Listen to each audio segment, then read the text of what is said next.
నానాజీ అనేటటువంటి జనసేన ఎమ్మెల్యే ఈవీఎంల ద్వారా అడ్డదారిలో ఎమ్మెల్యేలు అయిపోతే ఎలా పడితే అలా మాట్లాడతారంటానికి జగన్మోహన్ రెడ్డి గారిని ఉద్దేశించి నా కొడక అని మాట్లాడటం.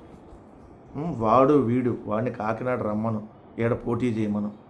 అసలు నువ్వే ఓడవి, నీ బతికి అంత ఎవడవరా నువ్వు? అసలు జగన్మోహన్ రెడ్డి గారికి కాలి గోటికి సరిపో. అయినా మీ బతుకులకి, మీ జనసేనలకు బతుకులకి కొద్దిగా సిగ్గు సర్వే ఏమన్నా పెట్టారా దేవుడు?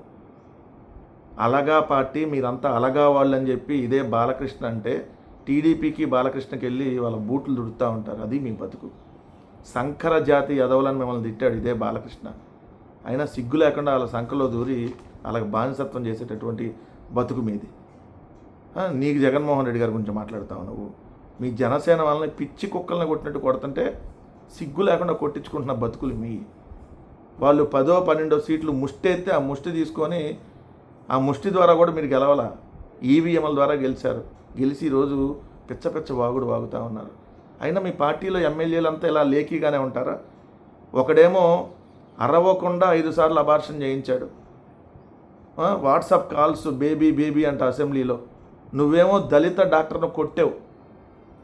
నీ బతుకది, దళిత డాక్టర్లను కొట్టావు. అది మీ అంతా లేఖిగాళ్ళందరూ జనసేనలోనే ఉంటారు అనుకుంటా. ముందు అసలు నీకు పొద్దున్న నీ మొహానికి రేపు పొద్దున్న సీట్ ఇస్తారో లేదో కనుక్కో. ఎందుకంటే పొత్తులో భాగంగా ఆ సీట్ ఇస్తారో లేదో ముందెళ్ళి అలా ఊడిగం చేసి ఆ సీట్ అన్నా తెచ్చుకో. కనీసం పోటీ అన్నా చేసొద్దు. కానీ జగన్మోహన్ రెడ్డి గారి గురించి మాట్లాడే స్థాయి మీది. మీ బతుక్కి పార్టీ పెట్టిన 3వ ఎలక్షన్కి కానీ మీ నాయకుడు ఎమ్మెల్యే కాల. 2014 ఎలక్షన్ లేదు, 19 లేదు, 24 ఎలక్షన్లకి 3 పార్టీల పొత్తులో ఏడితే తప్ప నువ్వు ఎమ్మెల్యే కాల, మీ నాయకుడు ఎమ్మెల్యే కాల. సింగిల్గా 151 సీట్లతో అధికారంలోకి వచ్చిన పార్టీ. మీకు ఇప్పటికైనా ఒళ్ళు నోరు 2 దగ్గర పెట్టుకొని మాట్లాడితే ఆడాళ్ళ చేతుల్లో దెబ్బలు తినకుండా ఉంటావు పంతం నానాజీ. లేదంటే ఆడాళ్ళు వచ్చి ఉరికిచ్చి తంతారు. అక్కడ దాకా తెచ్చుకో. మాకు తక్షణం జగన్మోహన్ రెడ్డి గారి మీద నువ్వు మాట్లాడినటువంటి మాటలు విత్డ్రా చేసుకో. లేదంటే ఖచ్చితంగా మహిళల దెబ్బలు పడతాయి మీ మీద. అక్కడ దాకా తెచ్చుకోవద్దని చెప్తా ఉన్నా.